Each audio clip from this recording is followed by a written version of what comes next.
We're here at world famous Beale Street, the home of the blues, the crossroads of America's music. And Lieutenant George W. Lee, who was the unofficial mayor of Beale Street back in the middle of the 20th century, said Beale Street was a mile of vice and commercial ambition owned by the Jews, policed by the whites, and enjoyed by the Negroes. Because it was a segregated city. This was a sanctuary area after the Civil War for sharecroppers and freed slaves to come up into Memphis and congregate on the Beale Street 10-block area here. And this was just 10 blocks of hardware stores, grocery stores, jewelry stores, department stores, variety stores, businesses of all kinds. In the middle of the century, there was 12 barber shops here with 39 barbers. But it was the main street of Black America is what they said at the time. And then during the middle of the century, we started having desegregation and urban renewal in our community. There was over 3,000 buildings torn out of the downtown area during the urban renewal years. A lot of Beale Street buildings became empty. The business went away. As we've talked about in the suburbanization of our community, some of these buildings collapsed, and then in the 1980s there was an effort to rebuild the buildings, save the facades, and start an entertainment district here that was totally different from being the main street of the commercial and shopping district of Memphis.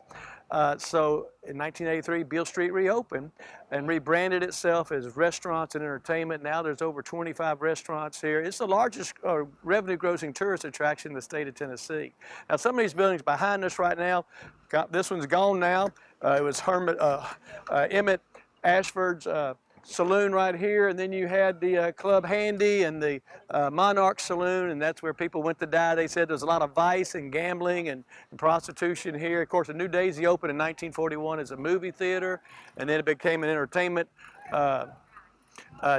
complex like it is now.